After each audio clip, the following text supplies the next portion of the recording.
బీజేపీకే పట్టాభిషేకం. కరీంనగర్ పట్టభద్రుల ఎమ్మెల్సీగా అంజిరెడ్డి విజయం. 5,106 ఓట్ల ఆధిక్యంతో గెలుపు.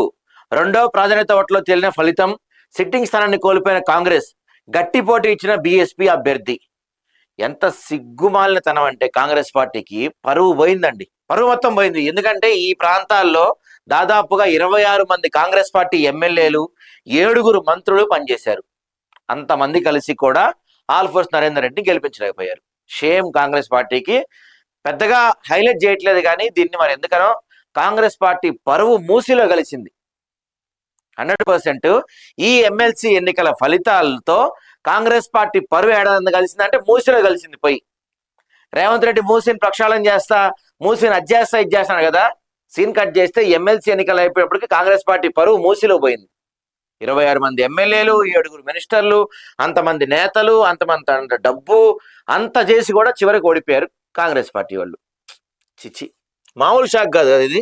ఇదిగో వ్యూహం ఫలించింది, విజయం వరించింది. పెద్దల పోరులో కాషాయం రెపరెపలు. కాంగ్రెస్ కు షాక్. అభ్యర్థి ఎంపికలో అలసత్వంతో నష్టం. క్షేత్రస్థాయిలో కష్టపడి పనిచేసే నేతలు లేకపోవడం ప్రతికూలం. ఎమ్మెల్సీ ఎన్నికల్లోనే మీకు దెబ్బ పడిపోయిందంటే ఇక రేపు స్థానిక సంస్థల పరిస్థితి ఏంటి? ఎంపీటీసీలు, జెడ్పీటీసీలు, రేపు జిహెచ్ఎంసీ ఎన్నికల ఫలితాలు ఏంటి? ఆ తర్వాత మళ్ళీ మీరు ఎలక్షన్స్కి వెళ్తే మీ భవిష్యత్తు ఏంటి? తెలుస్తుందా కాంగ్రెస్ పార్టీ నాయకులకి? ఇప్పటికైనా మీ పరిస్థితి ఎలా ఉందో తెలుస్తుందా? గ్రౌండ్ లెవెల్లో బయట కూర్చొని లేకపోతే ప్రెస్ మీట్ లో కూర్చొని మేము ఇంత అని మీరు అనుకుంటున్నారు. అయిపోయింది, మీ హనీమూన్ పీరియడ్ ముగిసిపోయింది కాంగ్రెస్ పార్టీ వాళ్ళకి. ప్రజలు మీ మీద విపరీతమైన వ్యతిరేకతతో ఉన్నారు. అదేదో సినిమా నేనింతే సినిమా అనుకుంటా, నేనింతేనేనా, బ్రహ్మానందం సినిమా తీస్తాడండి. అది అట్టర్ ఫ్లాప్ అయింది సినిమా. డైరెక్టర్ బ్రహ్మానందం. దాంట్లో సినిమా అట్టర్ ఫ్లాప్ అయిపోతే రవితేజకి ఫోన్ చేసి, ఏమైనా రవి సినిమా టాక్ ఎట్టుంది అంటే, రవితేజ అంటాడు, సార్ మీరు పొరపాటున కూడా ఏ థియేటర్ల దగ్గరికి వెళ్ళకండి, జనం పిచ్చెక్కిపోయి ఉన్నారు, కొట్టినా కొడతారంటారు చూసారా. బయట పరిస్థితి అట్టానే ఉంది.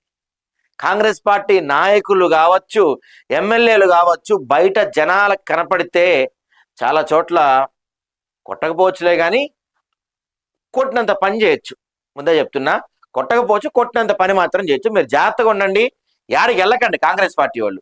బయట ఏం పరిస్థితులు బాలా మీ మీద అస్సలకే. చూద్దాం ఒకసారి. ఉత్కంఠ భరితంగా సాగిన శాసన మండలి పట్టభద్రుల ఎన్నికలో బీజేపీ విజయం సాధించింది. ఉమ్మడి కరీంనగర్, ఆదిలాబాద్, నిజామాబాద్, మెదక్ జిల్లా పట్టభద్రుల నియోజకవర్గ ఎమ్మెల్సీగా ఆ పార్టీ అభ్యర్థి చినమైల అంజిరెడ్డి తన సమీప ప్రత్యర్థి కాంగ్రెస్ పార్టీకి చెందిన ఆల్ఫోర్స్ నరేందర్ రెడ్డిపై 5,106 ఓట్ల ఆధిక్యంతో జయకేతన ఎగరవేశారు. రెండో ప్రాధాన్య ఓట్ల లెక్కింపులో ఫలితం తేలింది. ఇక్కడ కాంగ్రెస్ తన సిట్టింగ్ సీటు కోల్పోయింది. ఇప్పటికే ఈ నెల 3న వెలువడిన ఫలితాల్లో ఉపాధ్యాయ ఎమ్మెల్సీగా బీజేపీ మద్దతుదారుడు మల్కా కొమరయ్య గెలిచారు. దీంతో ఉత్తర తెలంగాణలో కీలకమైన 2 ఎమ్మెల్సీ స్థానాలను బీజేపీ తన ఖాతాలో వేసుకుంది. కరీంనగర్లోని అంబేద్కర్ ఇండోర్ మైదానంలో లెక్కింపు జరిగింది. సో ఫస్ట్ రౌండ్ లో అయితే మొదటి ప్రాధాన్యత ఓట్ల సాధనలో బీజేపీ కాంగ్రెస్ మధ్య హోరాహోరీ పోరు నడిచింది. 3వ స్థానం నిలిచిన బీఎస్పీ అభ్యర్థి ప్రసన్న హరికృష్ణ గట్టి పోటీ ఇచ్చారు. రెండో ప్రాధాన్య ఓట్ల లెక్కింపు అనంతరం బీజేపీ అభ్యర్థి అంజిరెడ్డి 98,637 ఓట్లు సాధించగా, మన ఆల్ఫోర్స్ నరేందర్ రెడ్డి 93,553 ఓట్లు పొందారు. ఇక్కడి నుంచి అది కొనసాగుతూనే ఉంది, ఇంకా లీడ్ అది. రైట్. మొత్తం 3,55,159 మంది ఓటర్లు ఉండగా, గత 27న జరిగిన పోలింగ్ లో 2,52,029 మంది ఓటేశారు. దాదాపు 1,00,000 మంది ఓటేయలేదా? ఒక లెక్కింపు సమయంలో 28,686 మంది ఓట్లు చెల్లలేదు. మిగిలిన 2,23,343 ఓట్ల నుంచి గెలుపు అంటే మ్యాజిక్ ఫిగర్ నెంబర్ను 1,11,672గా నిర్ణయించారు. మొత్తం 11 రౌండ్లో లెక్కింపు కొనసాగగా తొలి రౌండ్ నుంచి బీజేపీ అభ్యర్థి ఆధిక్యం ప్రదర్శించారు. 6, 7, 8, 9 రౌండ్లలో మాత్రం కాంగ్రెస్ అభ్యర్థి కొంత ఆధిక్యం పొందిన మిగతా రౌండ్లలో అంజిరెడ్డి దూసుకెళ్లారు. మొదటి ప్రాధాన్య ఓట్ల లెక్కింపు ముగిసే సమయానికి 75,675 ఓట్లతో బీజేపీ ఫస్ట్ ప్లేస్ లో ఉంటే, 70,565 ఓట్లతో కాంగ్రెస్, 60,419 ఓట్లతో బీఎస్పీ 2, 3 స్థానాల్లో ఉన్నాయి. ఇక అక్కడి నుంచి ఏం చేశారు? ఎలిమినేట్ చేస్తారు కదా, సహజంగా ఎలిమినేషన్ ప్రాసెస్ జరుగుతుంది. గెలుపు కోటాను చేరాలంటే రెండవ ప్రాధాన్యత ఓట్లను లెక్కించాల్సి వచ్చింది. బుధవారం ఉదయం 11 గంటల నుంచి వీటి లెక్కింపు ప్రారంభించి రాత్రి 9 గంటలకు పూర్తి చేశారు. తక్కువ ఓట్లు పొందిన అభ్యర్థి నుంచి ఎలిమినేషన్ చేపట్టారు. ఇలా 53 మందిని ఎలిమినేట్ చేశారు. 3వ స్థానంలో ఉన్న బీఎస్పీ అభ్యర్థి ప్రసన్న హరికృష్ణ వరకు వారు సాధించిన ఓట్లలో రెండో ప్రాధాన్యత ఓట్లు లెక్కించారు. ప్రసన్న హరికృష్ణకు వచ్చిన ఓట్లలో రెండో ప్రాధాన్య ఓట్లలో కాంగ్రెస్ అభ్యర్థి ఒకంత పై సాధించిన మొత్తంగా బీజేపీ అభ్యర్థి 5,106 ఓట్ల ఆధిక్యం సాధించారు. దీంతో బీజేపీ అభ్యర్థి గెలుపు ఖరారైనట్లు ఎన్నికల రిటర్నింగ్ అధికారి పమ్మేల సత్పతి ప్రకటించారంట.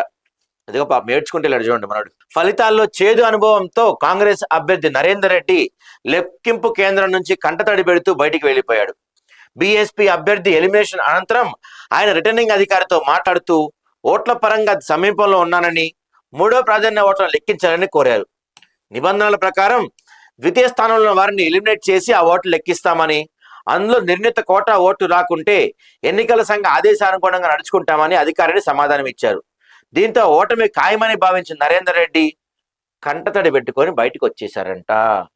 ఈ కంటతడి పెట్టుకునేది ఏదో ముందే ప్రచారంలో పెట్టుకొని ఉంటే బాగుండేది. ప్రచారంలో ఇంట్లో కూర్చొని బయటికి రాకుండా, నాయకుల్ని కలుపుకోకుండా, లీడర్స్తో తిరగకుండా, కార్యకర్తల్ని కలుపుకోకుండా ఇంట్లో కూర్చుంటే ఇదే అవుతుంది. ఈ రిజల్ట్ ఒక్క వీళ్ళకే కాదు, మొత్తం కాంగ్రెస్ పార్టీకి దెబ్బ. తెలుసా? ఇదిగోండి, ఇది మొత్తం దెబ్బ. అప్పటికీ పాపం రేవంత్ రెడ్డి చెప్పాడు, బాబు మనం ఓడిపోతున్నామయ్యా అని. మీడియా మొత్తం అన్ని పేపర్లు, అన్ని ఛానళ్ళు, అన్ని సర్వే సంస్థలు చెప్పాయి కాంగ్రెస్ పార్టీ 3కి 3 ఓడిపోతుంది అని. అప్పుడన్నా వీళ్ళు ఏమన్నా జాగ్రత్త పడ్డారా?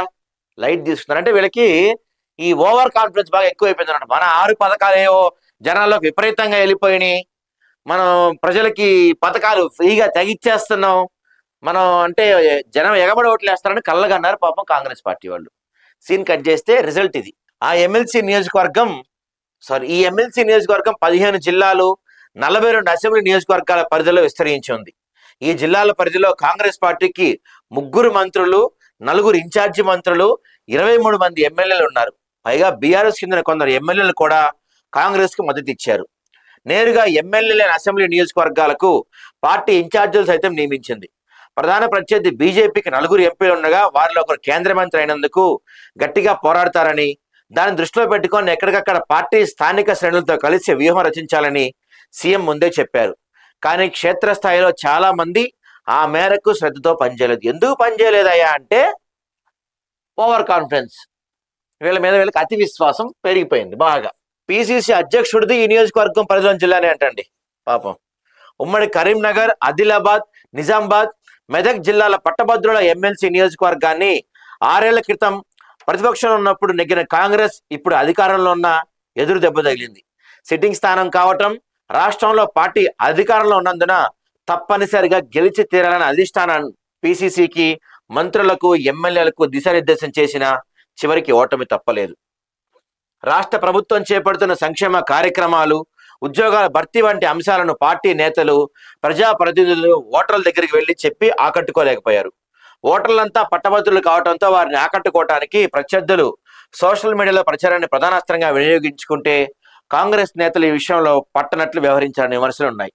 ఫస్ట్ నుంచి ఈ Congress party social media wing ఎవరో తెలియదు, కానీ డల్ క్యాండిడేట్ అండి. కనీసం ఆ మనిషికి ఆయన తెలుసో లేదో, సోషల్ మీడియా వింగ్ ఎవరో ఆయన పేరు ఏదో ఉండే కానీ ఆయనకి ఏమీ తెలియదు కనీసం.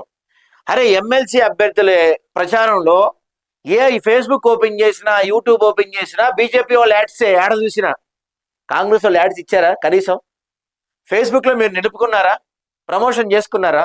గ్రౌండ్ లెవెల్ ఎట్టబోలా మీరు, కనీసం సోషల్ మీడియా కూడా వాడుకోలేకపోయారు మీరు. కాంగ్రెస్ పార్టీ సోషల్ మీడియానే ఆ పార్టీకి పెద్ద శత్రువు అవుతుంది తెలుసా, పోను. సో అభ్యర్థి ఎంపికలో జాప్యం జరగటం, ముందు నుంచి అనుకున్న వారిని కాకుండా చివరి క్షణంలో మరొకరికి ఇవ్వటం కూడా పార్టీకి నష్టం కలిగించింది.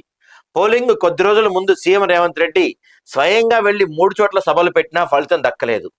ప్రధాన ప్రతిపక్ష పార్టీ బీఆర్ఎస్ ఈ ఎన్నికల్లో పోటీకి దూరంగా ఉండటంతో కాంగ్రెస్ బీజేపీల మధ్య ద్విముఖ పోరు ఎక్కువగానే జరిగింది. అంటే బీజేపీని గెలిపిస్తానికి ఒక రకంగా బీఆర్ఎస్ పక్కే తప్పుకుంది. బీఆర్ఎస్ ఉంటే వేరేలా ఉండేది పరిస్థితి.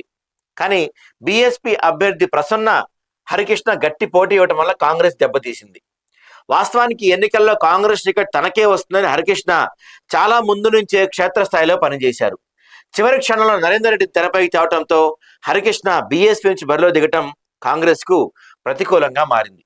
హరికృష్ణకు టికెట్ ఇవ్వాలని కోరిన కొందరు కాంగ్రెస్ నేతలు పార్టీ అభ్యర్థి నరేందర్ రెడ్డి విజయానికి కష్టపడి పనిచేయలేదని తెలుస్తుంది. ఉద్యోగులకు, రిటైనర్ వారికి బిల్లు చెల్లింపుల్లో రాష్ట్ర ప్రభుత్వం బాగా ఆలస్యం చేస్తున్నాం కూడా విద్యావంతులు అసంతృప్తిగా ఉన్నట్టు పార్టీ వర్గాలు చెప్తున్నాయి. అదేంటండి పాపం. ఇదిగో త్వరలో మంత్రివర్గ విస్తరణ, నామినేటెడ్ పోస్టుల్లో నియామకాలు, పిసిసి కార్యవర్గంలో పదవుల పంపకం ఉంటుంది. కాబట్టి ఆశావాహులు ఈ ఎన్నికల్లో కాంగ్రెస్ గెలుపును ప్రతిష్టాత్మకంగా తీసుకొని పనిచేస్తారని తొలుత అందరూ భావించారు. కానీ వారు కూడా పెద్దగా క్షేత్రస్థాయిలో తిరగలేదు. అలాగే అసెంబ్లీ నియోజకవర్గాల్లో కాంగ్రెస్కి వచ్చే మెజార్టీనే ఎమ్మెల్యేల పనితీరు గీటురాయిగా పరిగణిస్తామని పార్టీ ముందే అంతర్గతంగా చెప్పినా కూడా ఫలితం లేకపోయింది. కాంగ్రెస్ను దెబ్బకొట్టాలని బీజేపీకి పరోక్షంగా మద్దతు ఇచ్చేందుకు బీఆర్ఎస్ లోపాయకారి ఒప్పందం చేసుకుందని తాము ముందే పలుమార్లు చెప్పినా ఈ వ్యూహాన్ని ఛేదించేందుకు క్షేత్రస్థాయిలో పక్కా ప్రణాళికతో పనిచేయలేదని అధికార పార్టీ నేతలు పేర్కొన్నారు. పిసిసి అధ్యక్షుడు మహేష్ కుమార్ గౌడ్ సొంత జిల్లా నిజామాబాద్లో సైతం నేతలు సరిగ్గా పనిచేయలేదు. పైగా ఆయన టీపీసీసీ పగ్గాలు చేపట్టిన తర్వాత నేరుగా జరిగిన తొలి ఎన్నిక ఇది. పాపం మహేష్ కుమార్ గౌడ్ పార్టీ పగ్గాలు చేపట్టిన తర్వాత ఆయన ఫేస్ చేసిన ఫస్ట్ ఎన్నికలు ఈ ఎమ్మెల్సీ ఎన్నికలు. అన్నిట్లో దెబ్బడిపోయింది కాంగ్రెస్ పార్టీకి. ఏంటంటే వీళ్ళు ఏ కాడికి కూడా మేము ఏదో అనిపించేస్తున్నాం, మేము ఎరగదీస్తున్నాం, మేమెంత అని మాట్లాడుకుంటున్నారు. కానీ గ్రౌండ్ లెవెల్లో శూన్యం. మీ కాంగ్రెస్ పార్టీ నేతలందరూ కూడా మంత్రి పదవుల కోసం, దోచుకోవటం కోసం, భూములు దోచుకోవటం కోసం, ల్యాండ్ సెటిల్మెంట్ల కోసం వీటిల్లో బిజీగా ఉన్నారు. కానీ కాంగ్రెస్ పార్టీని ఎవడూ పట్టించుకోవటం లేదు. గెలిచాం, మరోసారి గెలుస్తాం లేదో తెలియదు. కాబట్టి ఇప్పుడే ఉన్నప్పుడే దోచుకోవాలి, దాచుకోవాలి. ఇదే అయిపోయింది కాంగ్రెస్ పార్టీ నాయకులందరికీ. మొన్న రాశారు ఏదో పేపర్లో, ఈ ఉత్తర తెలంగాణలో ఒక ఎమ్మెల్యే రోజుకు 20 లక్షలు సైడ్ చేస్తున్నాడంట. రోజుకి 20 లక్షలు. మళ్ళీ ఆయనకేం పెద్ద పెద్ద బిజినెస్లు లేవు, వ్యాపారాలు లేవు, ఇండస్ట్రీలు ఏమి లేవు. కానీ రోజుకి ఆయన సంపాదన 20 లక్షలు అంట. ఏడాది ఉందా అండి ఇంత సంపాదన? ఆయన అదే మైక్రోసాఫ్ట్ సిఇఓ, ఈయనకు కూడా అంత జీతం ఉండదు. చాలా మంది తెలుసు కదా మీకు, P tax, B tax, R tax, M tax కూడా మొదలైంది మనకు తెలియదు. కానీ ఇట్లా చాలా ట్యాక్సులు ఉన్నాయి కాంగ్రెస్ పార్టీలో. ఈ ట్యాక్సుల్లో కలెక్ట్ చేసే పనుల్లో బిజీగా ఉన్నారు. తర్వాత ఎక్కడెక్కడన్నా భూములు దోచుకోవాలా, పట్టా భూములు దోచుకోవాలా, అసైన్ భూములు దోచుకోవాలా, ల్యాండ్ కబ్జాలు చేయాలా, ఈ పనుల్లో బిజీగా ఉన్నారు కాంగ్రెస్ పార్టీ నేతలు అందరూ కూడా. ఒకళ్ళిద్దరు అంటలేదు, దీని అందరు ఇదే పనిలో ఉన్నారండి. ఏదో పక్క రాష్ట్రంలో ఆయన పేరెంట్ చంద్రబాబు నాయుడు వాళ్ళ ఎమ్మెల్యేలకి ఒక ప్రోగ్రెస్ కార్డు ఇచ్చాడు. సర్వే చేయించి ఎమ్మెల్యేకి ఒక ప్రోగ్రెస్ కార్డు. అట్లాంటిది ఒకటి ఇవ్వమని చూద్దాం కాంగ్రెస్ పార్టీ నేడు దమ్ముంటే. మార్క్స్ ఇవ్వమని చూద్దాం కాంగ్రెస్ పార్టీకి. ఉందా దమ్ము ఎవరికైనా?